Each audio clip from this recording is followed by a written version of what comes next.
Hey Stephen, how you doing? Hey John, happy to be here.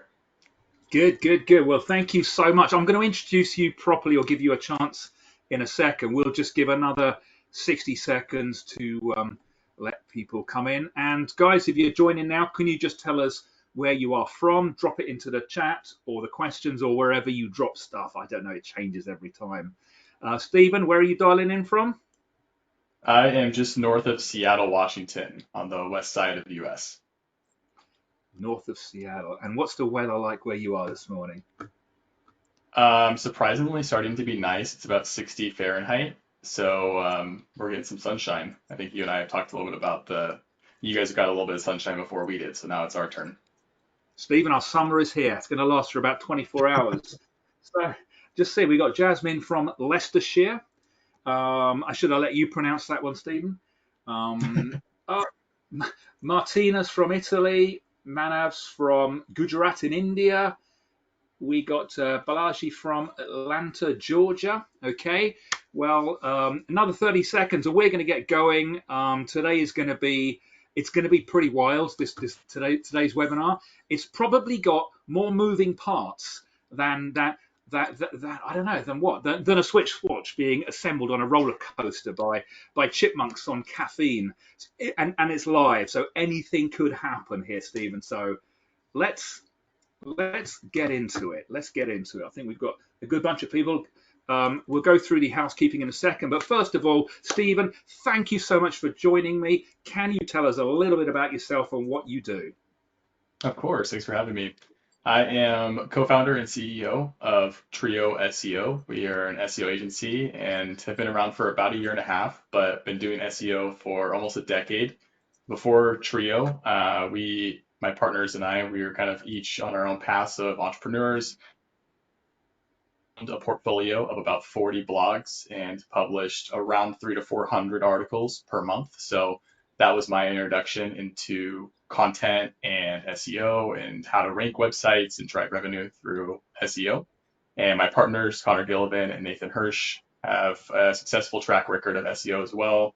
Started FreeUp and scaled and exited that about 4 years, and strictly all the growth from day one was through SEO. So we kind of joined forces, and now we have a whole plethora of strategies from our own companies and our own experience, and now we get to offer them for clients. So it's been a lot of fun, and yeah, it's been a great journey so far.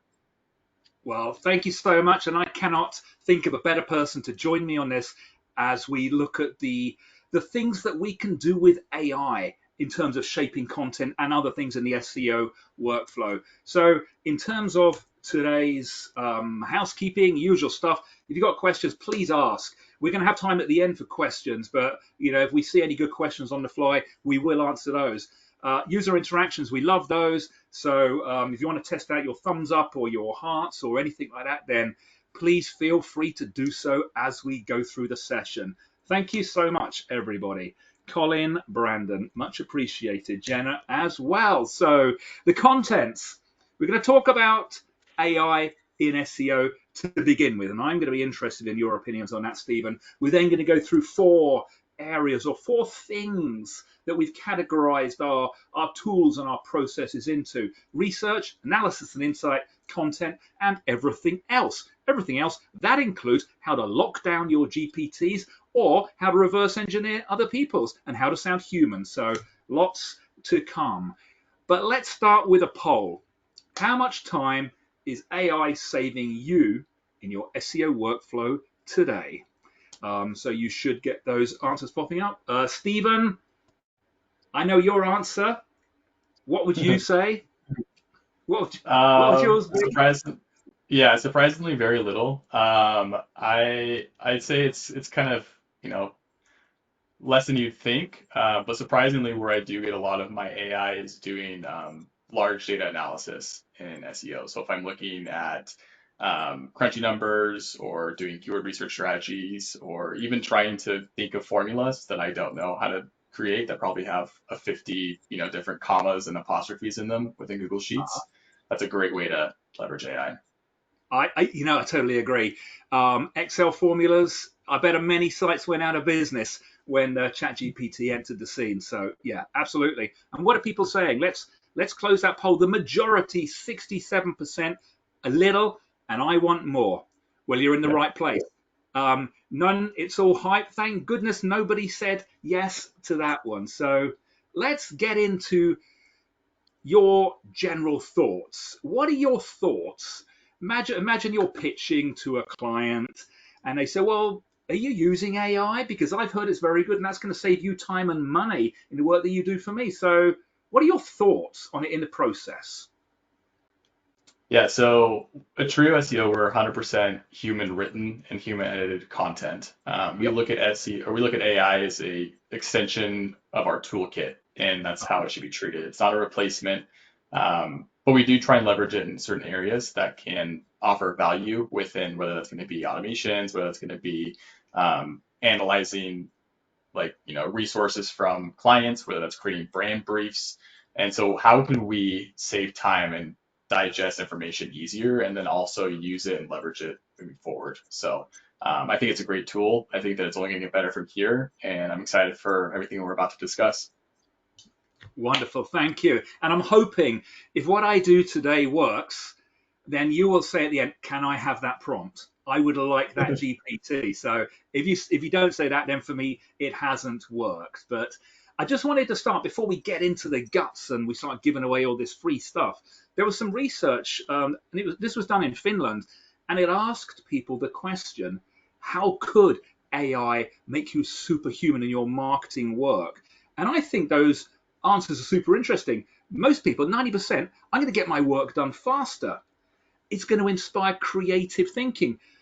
Is creative thinking something that you've thought about using AI for? In the absence, imagine you're at work and your colleagues aren't around. Is that something you would think about using? Brainstorming, for example?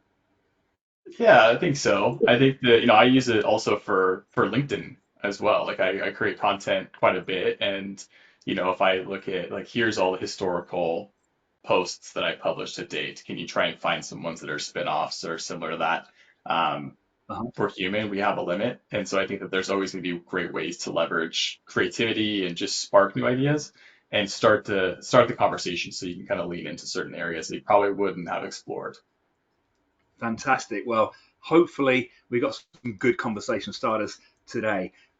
So what are we talking about when we're talking about using AI in SEO? So I got to threw some ideas down on this slide here. So we've got a bunch of things down on the left that we use on a daily basis.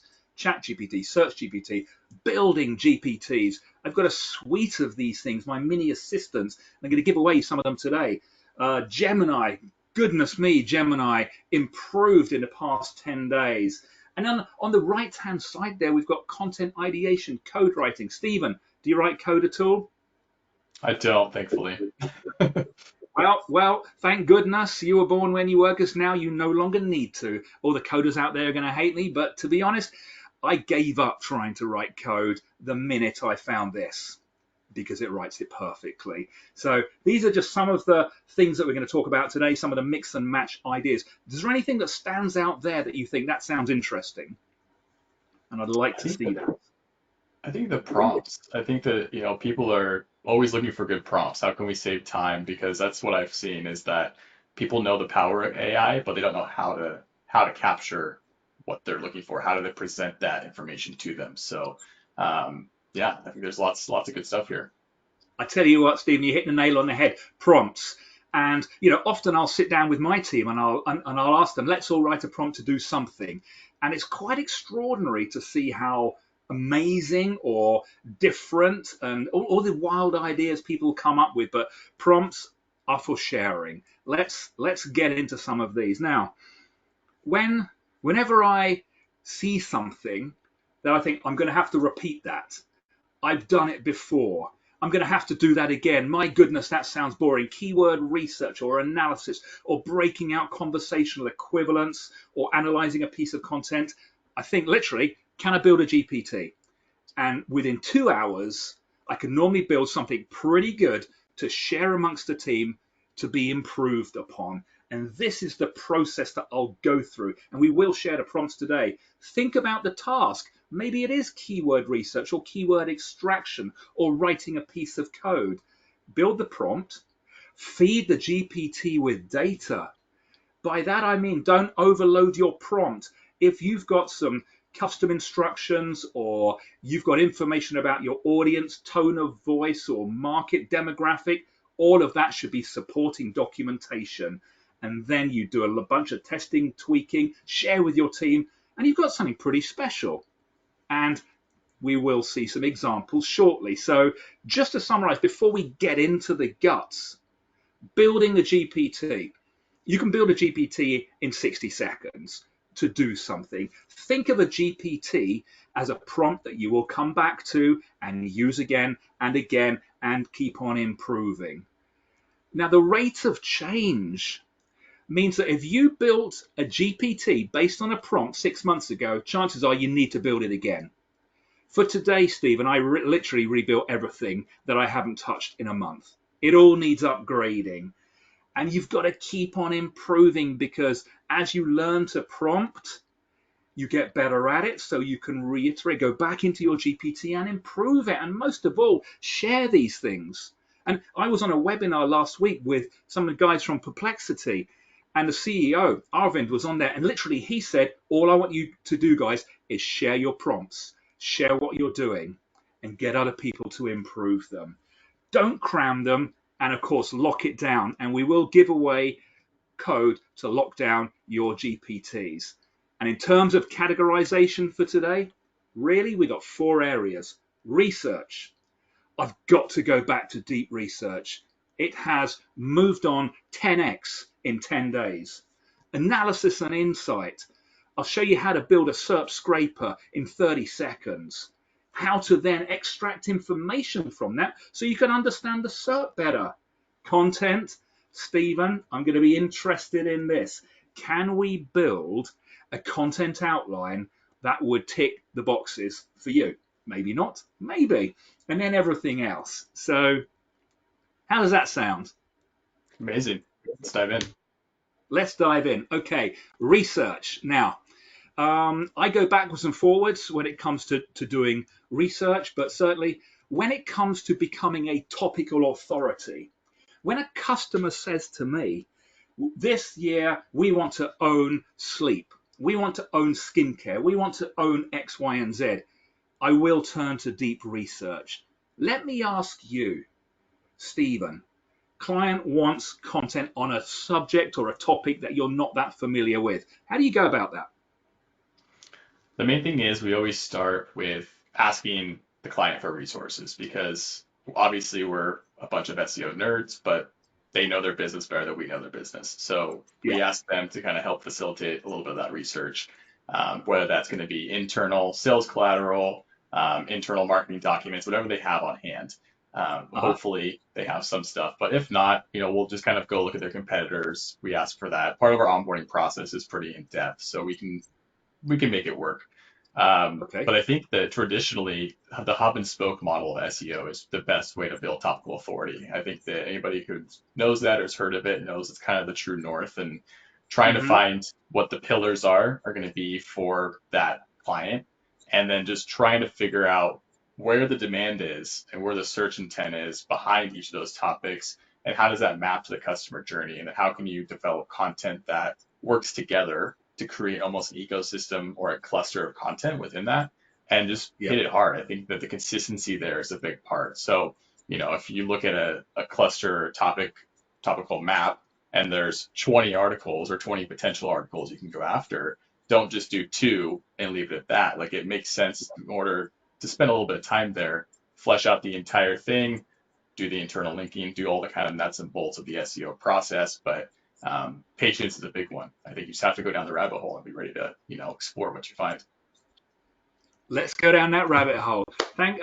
Honestly, the way you set that process out there resonated perfectly with me. And all I'm doing here is seeing how that we can bring in one of the deep research models to help this process. So let's take a look. So I actually went to Gemini Advanced Deep Research, and I explained I was trying to become a topical authority, and how much help can you give me?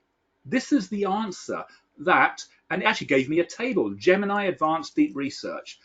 Traditional research, hours and days, yeah. Gemini Deep Research minutes, yes, 15. 15 for the example I'm going to show you. Scope, limited by manual effort.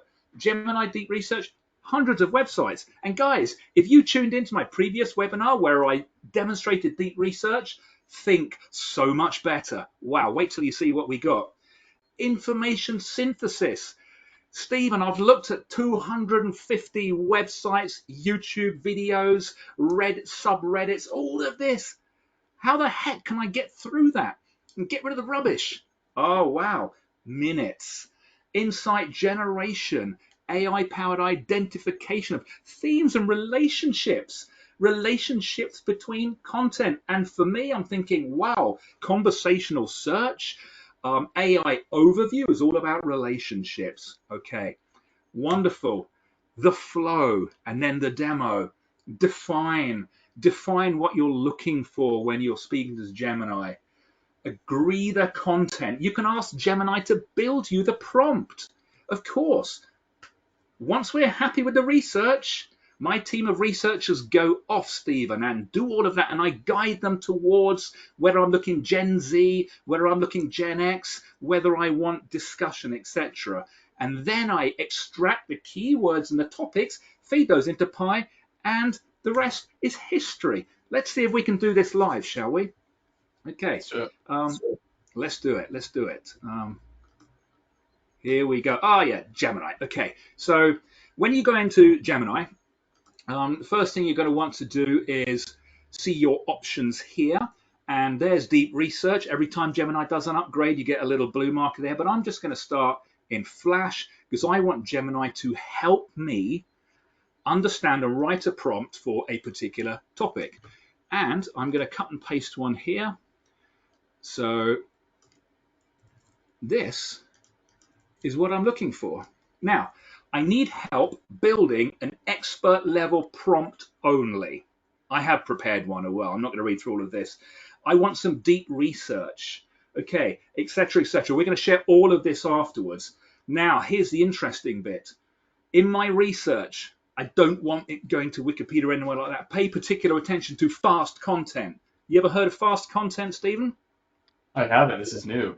Ah, yes. Wonderful. First-hand, authentic, social, and trusted. It's what it takes to survive in conversational search these days. Okay, so literally put that in there. Off it goes and builds the prompt. Here's one I did earlier on swimwear. Now, when you ask the AI to build the prompt with the parameters you need, you simply take that, copy that entire prompt. It's got the deliverables, it's got everything. Once I'm happy with that, I can just go back into Gemini, into deep research, throw that prompt in, and the rest is. Now I go for a cup of tea, Stephen, as it's England. I don't know. What would you go for in Seattle? What would you go for? Cup of coffee. Starbucks. That's where we're the founders of Starbucks. That's where we have to. Of course you are. Yeah. The Norse siren. Yes. So anyway, you can leave that. That's the great thing about this. Here's one I prepared earlier. Let me jump back into my screen.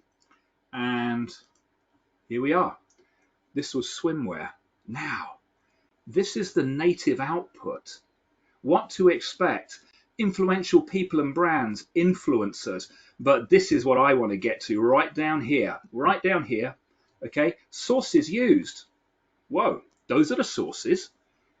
I can actually check those out. I can see whether I like those sources. Sources read, but not used in the report. Whoa, that's interesting. It read Mintel 2025 consumer trends, but decided I don't want to include any of that, but I've used it. And then thoughts. I looked at these websites and that got me thinking. Wow, there's 250 to 300 web assets here. And the end result of that, I can export that into docs and I'll end up with a very good report. It's not a ChatGPT report. And at the end of that, we will extract all of the keywords. How do we do that? We go back to Gemini and say, now, all those subtopics, give me 20 keywords associated with that. Then once we've got all of that, let's come back into here and I will drop that into Pi to try and understand what the landscape looks like. So we've gone from analysis of topic, extraction of keywords, feed into Pi or other software is available, but it's probably not so good. And you can see the landscape. And then we can drill down on a competitor. Oh, Marks and Spencer's. They're not doing so well for the questions that we know are on the minds of the audience because Gemini has extracted them from real fast content discussions. That's what they could do. What are your thoughts on that process, Stephen? I think it's amazing. Anything that you can really do to save yourself time and also do some competitor analysis, it's a win. I think that competitor analysis is one of the most painful parts of the strategy, but it's also the most fulfilling and where you really find some hidden gems. So I think that any way to automate that is a clear win. And I tell you what, and if anybody out there is listening, think, yeah, I've tried deep research before, wasn't so good, like try it again. If you haven't tried it for a week, try it again. You can also use it in Perplexity and ChatGPT, but I tell you what, I have run head-to-head trials, and as much as I love Perplexity, Gemini does it better. So, right. So moving on from here, analysis and insight. Oh, and there was so much I wanted to share with you, Stephen. But one of the first things, and we talked about this earlier, is the SERP scraper. More on that at the moment. Now, how many times do you meet somebody, you get chatting to them, they find out what you do, and they start saying, oh, I've got a website, I need to get onto, or my cousin or my dog or somebody, my cat's got a website. How many times do you hear that? And More than I can how count. do you understand how easy or difficult it will be for them? How do I get on page one? Yeah, I mean it's the golden question, right? Everyone wants to be first, everyone wants to be top of page, but yeah, it really depends on the intent and the SERP, as you're about to kind of show. It matters a lot. Yes, intent and SERP. And where do we find the intent? Within the SERP. Because that SERP is nothing more than this wonderful manifestation of audience intent. And that's the first thing I do. Literally, they'll say, I don't know, dog harness. Let's look at Google. Best way to make scrambled eggs. Let's look at Google. And that will rule it in or out. So let's get on and look at two things. I'm going to show you the SERP scraper. I'm going to show you what we do with the data, and then I'll show you how you build it, all in about 5 minutes or less. So, right, here we are, ChatGPT. And this is just vanilla ChatGPT. We're going to be coming back in a second to build this. So, not this. This is a SERP. So, this is the SERP for best gyms in London. Do you go to the gym, Stephen? You look like you do. Yeah, I do. Sorry, spotting the webinar. Yeah, good on you. Well, you were up and at your desk at 6 this morning, so you gotta stay in shape to do that. Yep. So, best gyms in London. Now I look at this and I think there's a lot of information there. I want to try and distill this, but first I got to grab it. Wouldn't it be amazing if I had a little tool here? Hopefully you can see that, called SERP Capture. What's it going to capture? There you go. Done it. Literally all of that. People also ask, answer cards, anything that's on that page is captured. And if you want to see that in reality, I'll paste it there. There you go. So that's in the memory now. So we've built a mini scraper, saved it as a bookmark. That takes 30 seconds. I'll show the build in a second. And now we come to our first GPT that we're going to give away. And I would say this is great for anybody who doesn't know much about SEO. And it says, grab that SERP and give it to me. So we hit the button. I'm actually going to paste that in because sod's law, OpenAI, I paste it all in there. Let's leave that to run.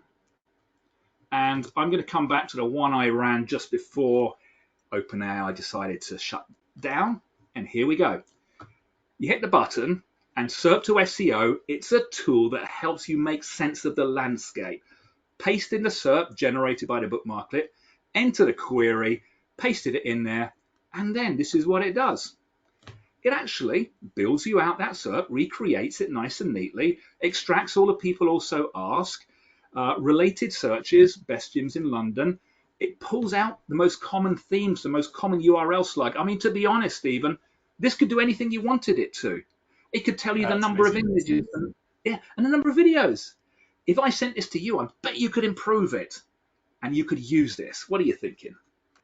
Yeah, I mean, it pretty much just, saves time. And that's the biggest thing is trying to organize reading through the SERPs, which anyone who's ever done that is, it's information overload. How do you organize and make sense of pages and pages of nonsense information, Yeah. and create actionable, content from that? That's really what we're looking at here. 100%. And it's like every time I've gone to the SERP and I thought, and there was one moment as a light bulb thing, build something to scrape this and build a GPT to feed it into to ask the questions that I would ask. And that's all it does. I'll pull it apart. I'll pull it apart. In terms of this GPT, this is a very, very straightforward GPT. And you can see the guts of it here. But we'll share that at the end, as well as some of the others. And that's a really simple GPT. I have actually included code interpreters on this one, but I would say do not check that box unless you know what you're doing and you don't want somebody reverse engineering stealing all your hard work, which is actually very easy to do. Okay, right. Let's get back into here. So that was really the first grabber and GPT. I did promise to show you how we build that Bookmarklet, so let's just do that. I'm going to jump back into ChatGPT, not this one. That's the thing, live. Okay, and I'm going to use my voice. Please build me a Bookmarklet so that I can capture the search results page from Google, full stop. Copy it to memory and use a dialog box to say that you have done this. Full stop. Make sure you capture all the results, titles, and URLs, as well as answer cards. People also ask and other information. That's all you do. I mean, literally. That's it. Okay. If I was gonna be diligent, I would have probably said, don't tell me what you're doing, just do it. But there we go. Here's the Bookmarklet code that will do exactly that for you. I would recommend you have a go at doing it. Okay. This code is longer than it needs to be, but my instructions, Stephen, do you code? I don't, but now I will. Exactly. You're a coder. You're a freaking black belt coder. So what do? We copy that. Okay. I'm going to open up a new tab, and if I go to Bookmark Manager, okay, let me go into my bookmarklets. Here you can see all the bookmarklets I have. All you do is jump down here, add new bookmarklet. Let's call it Stephen's SERP Grabber. Okay, and there we go. Paste it in, job done. That's it. That's it. It works. Trust me. Right. We can always come back and test it. Now, let's get back to here. So that was the first part. Now, the next challenge. I want to know which content is sending better algorithmic signals. How much, Stephen, do you guys think about whether it's helpful content algorithm or quality signals or reviews or how much do you guys think about this when you're writing content, or do you just write beautiful content that your audience want to read? Yeah, I mean, that's the key. I mean, that's where the bread and butter is. We take a look at really focus on hooks, introductions, conversational content, formatting. How are we adding in, TLDR summaries at the top to get people, the snippet of information that they probably came there for, also optimized for people also ask, or doing all these little things that make content helpful and more engaging at the same time, because that's what Google wants and that's what people want too. I think that there's a disconnect when people are trying to over optimize for Google and search engines and forget that there's actual humans behind the screen on the other side of it. So it's a fine balance. It is a fine balance. I've got to ask you this. From the content that you're seeing other people creating, particularly in really hyper-competitive spaces, and I know you're B2B, but think e-commerce, B2C, do you get a feeling that the content you're reading has been just written for algorithms? Is it too SEO-y? Is that something that you're seeing? I think so at times. I think it's either too SEO or I think it's under optimized for user experience. So I think that there's a lack of imagery, there's big walls of text, there's no author bios, there's no data publications or data last update. A lot of these social signals that really move the needle in terms of the content quality and how Google responds to it at the end of the day are just overlooked. And it feels like it's just kind of, left the wayside in some areas. Yeah, and would you say it's better or worse? May not be an answer for B2B or B2C from what you've seen. I think that it's almost worse in B2B because people are so focused on just doing the thing and doing the deliverables or getting the content out that they kind of forget that there is a human need Yeah. there. And I think that that's kind of a huge thing is that people kind of neglect certain areas of their site and their SEO because they're so focused on getting Google to like it. Yeah. When really good SEO is for people and your customers and your clients. It's not, strictly just for Google. 100%, Stephen. And obviously that's why last year Google launched the spam update, promised to get 40% of the rubbish out of the SERP, now busy filling it with this fast content that really is authentic and trusted. Now, we do a lot of work analyzing algorithms at Pi. And it frustrates the heck out of me sometimes when I'm just trying to look at a piece of content and compare it with another long form, I don't know, think affiliate content.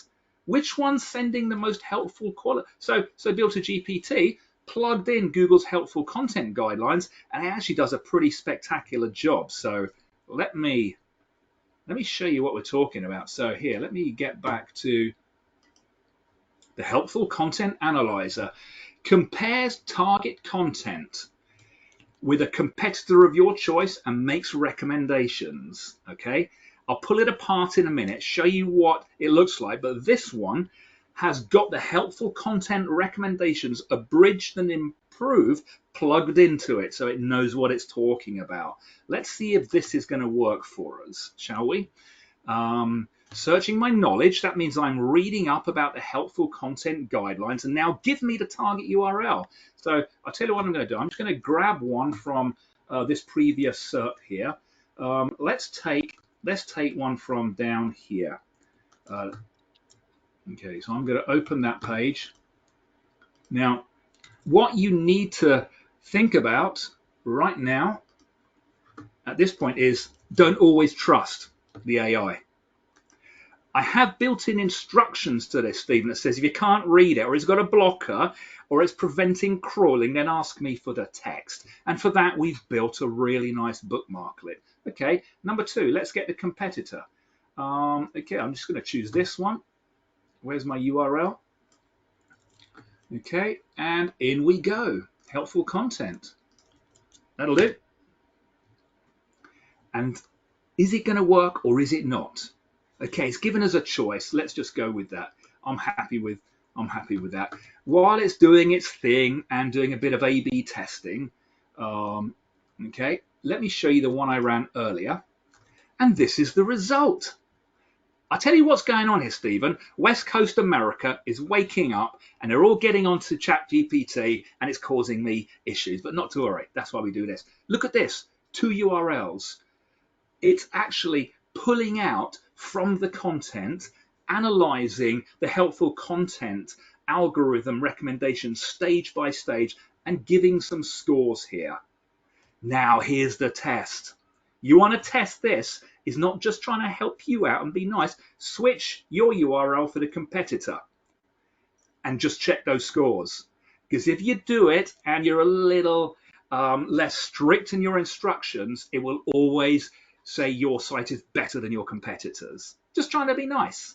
So given this, wow, I'm thinking, okay, I know now where I need to turn the dial, and it will then come up with recommendations. What are your thoughts on this as a time saving when it works?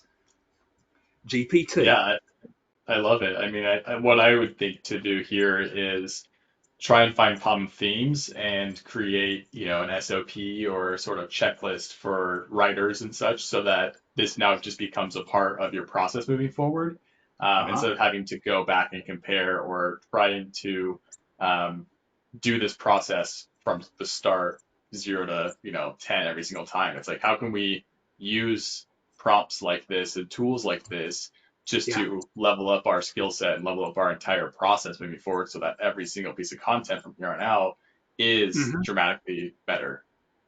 Yeah, and we're not going to talk about it today, Stephen, but of course, all of this can be automated.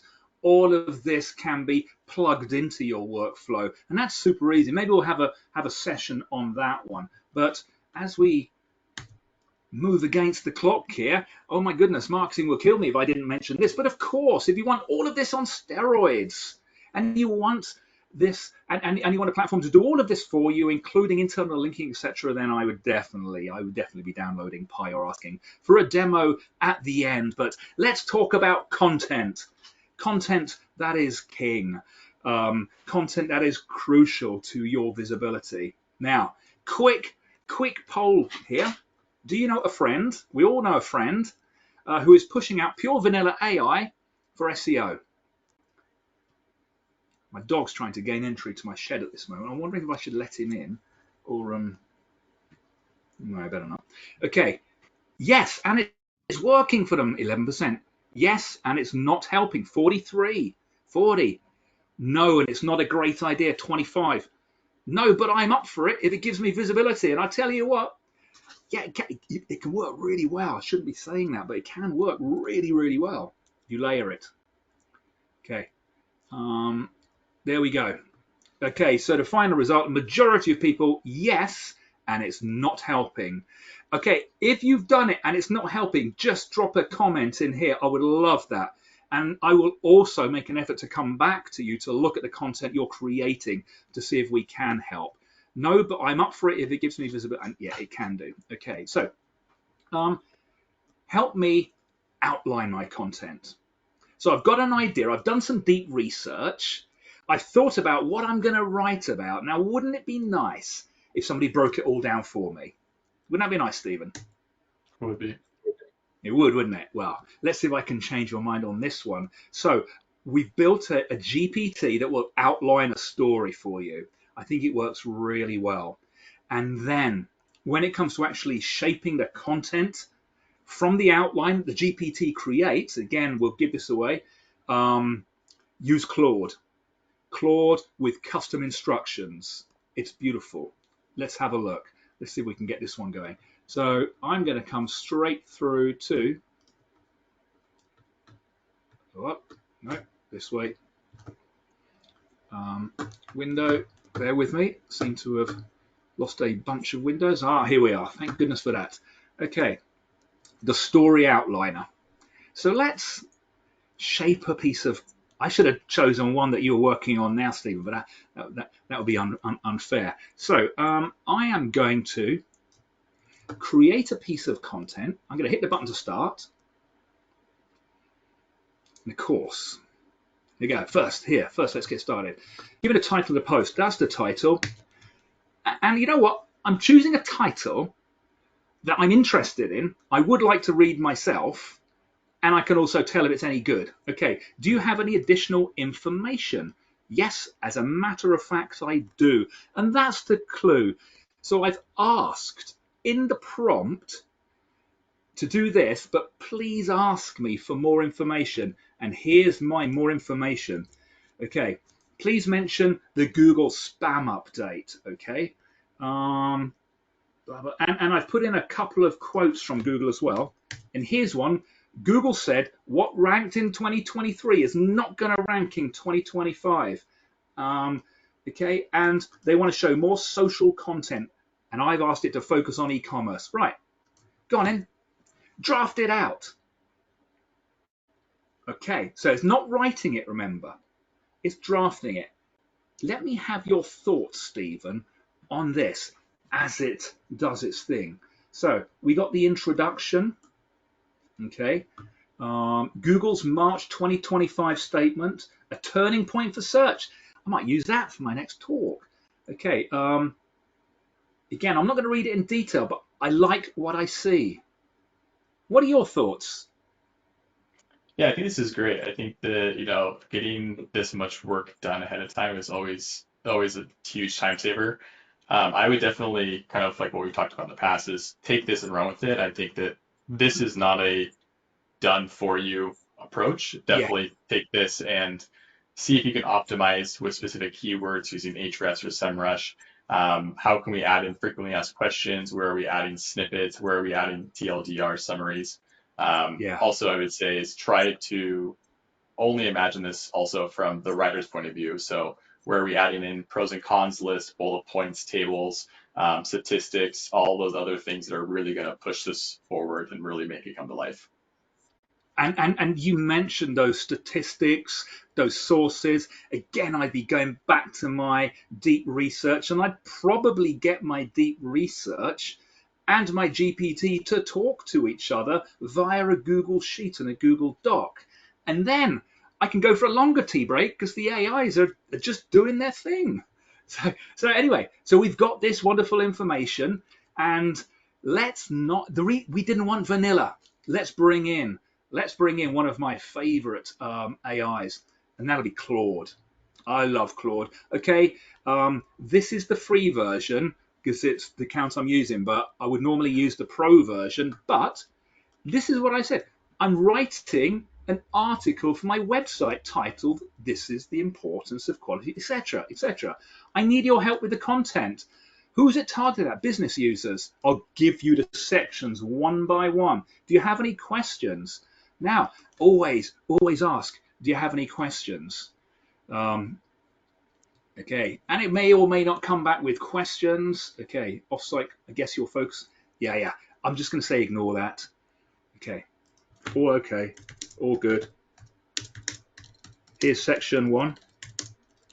Here's section one. Now, where do I get section one? Of course, I come back to my GPT, which is here. Is it here? Is it here? This is the one. Section one. And let's jump that straight into here. Now, this is vanilla plus, because I haven't used custom instructions. But here's my content. And I guarantee if you use custom instructions in Claude to represent your tone of voice, and that's so easy to set up, you will see very different output. And I'm thinking section one, and of course, I would automate this, and I could dump this straight to a Google Doc, and each time I run this, it would include those sections, and then I could get Gemini to give it a once over. I probably wouldn't. I prefer to give it a human once over. What are your thoughts on what you're seeing, Stephen? Yeah, I mean, the output looks pretty good. I still think that there's, it clearly reads AI, but I think that kind of what we've discussed Yes. is that, can we always improve it and take out keywords or phrases that have that AI feel like a lot of landscape. I'd be curious to see if you control F the word landscape, how many times that's used in there, just to see. But like, I do feel Yeah. like yeah. So it's a good starting point and able to at least get the ball rolling. And for some people, that's exactly what's needed. I think that that's a great tool and a good starting point. But I just want to reiterate that it should never be taken as a face value derivative and Yeah. put onto a site expecting results. There's still a lot to be kind of uncovered and fulfilled from here. Yeah, 100%. I would never publish that. But in using custom instructions, I have created and published and given to a friend for a website, and it actually performs really well. But what we'll need to do for that is if I come back to Claude, new chat, I would recommend anyone using Claude or anyone using ChatGPT or any of these models to actually make your own style. And I will have different styles depending on who I'm talking to. So I'm talking to my son and I want him to help him with a university application paper, then I have an academic one. In my pro version, I would have SEO ones with my tone of voice. And here's a tip, Stephen, have you got any videos of you talking online? Yeah. Wonderful. Okay. Build a GPT, get it to extract your tone of voice and your style, put a couple of those videos into it, and it will tell you. It's amazing. And then everything you write after that will sound exactly like you. So, Love it. Now, okay, everything else, we are kind of running short on time. There's so much that we could have shown, but you mentioned landscape, I think. Those are some of my own pet peeves. And do you read people's emails, Steve? I think, yeah, AI wrote that. How much of it are you seeing in general circulation? Um, AI. Not so much if it's like a personalized email, but cold emails, I probably block 15 a day. Yep. Oh, really? Yeah. Wow. I've heard it's pretty bad in the US for spam, both emails and also phone as well. Somebody this morning. So if you want as well as utilizing your tone of voice, so build a GPT, plug some videos into it. If anybody wants to know how to do that or wants mine, then reach out, message, LinkedIn, whatever, and I'll send it to you. But I have this amazing prompt that will make, on top of that, your GPT sounds so much more human. And what it does, it cuts out words that AI produces. And those are some of my most hated ones. And also phrases. So you literally bolt that into every one that you create. And suddenly we're no longer delving. It's no longer a new paradigm. And there's no more first and foremost. I think that makes the world a better place. And then to lock down. And I mentioned, there are certain boxes that you can check when you're building a GPT. And if you just do them all, that makes it super easy for people to actually reverse engineer your script. Now, if anybody wants to know how to reverse engineer pretty much 99% of the GPTs in the store, reach out and I'll send you the script. But we will send everybody attending today the lockdown script as well that will help you lock down and protect your GPT. So before we go to questions, I mean, for you, Stephen, what would be your takeout? Is there anything from this that you think, I'm going to go and try something, or I'm going to ask John for that, or I hate it all. What do you think? I think that the SERP scraper and the kind of competitor analysis or the deep research aspect is always going to be important. I spend a lot of my time doing strategy and kind of leading the fundamentals of where we're heading with content. So I'm less ingrained in the actual, brief creation nowadays and all that good stuff. But I think in terms of just understanding the landscape, the competitors, the clients, the ideal customer profiles, all of Mm-hmm. that stuff is where there's a ton of opportunities and what I see. Awesome. Well, I certainly hope to collaborate with you on some AI projects in the coming weeks, Stephen. And really, I would say if there's anything that really stands out from me, I would say build it, test it, and share it. And I had a meeting with my team the other day, and I remember I was chatting to Sylvia, on my team, and I said to her, here's a GPT. I'm sure you can make it so much better. Now she's taken that. Now she's going to go away and actually try and improve it, and then she'll give it back to me, and then maybe I can improve it, and then we'll pass it around a team. And I think that's the way to really come up with some really special GPTs that can save bags of time. And before we move to questions in the last 10 minutes, I haven't seen if there are questions, I need to look. If anybody wants a demo of Pi, which of course is loaded with AI and will actually help you to improve your SEO efforts enormously. So just run that poll and then we're going to jump straight into questions, Stephen. While that poll runs, I'm just going to see what. Let the dog in, somebody said. Oh, yeah. Where's the dog? Down there somewhere. Oh yeah. Okay. Nobody else can see this, but a mix. Yeah. So got a couple of people who want to see that. Claude can learn. Yeah, love it. George. Okay, so I think the poll is just about to end. That's it. Wonderful. Right. Okay. Let's questions. Didn't see that slide there. Okay. People who want the presentation, yes. Okay. Claude, I'm just trying to sit. Let me know. AI overview. I'm just trying to see if there's any questions.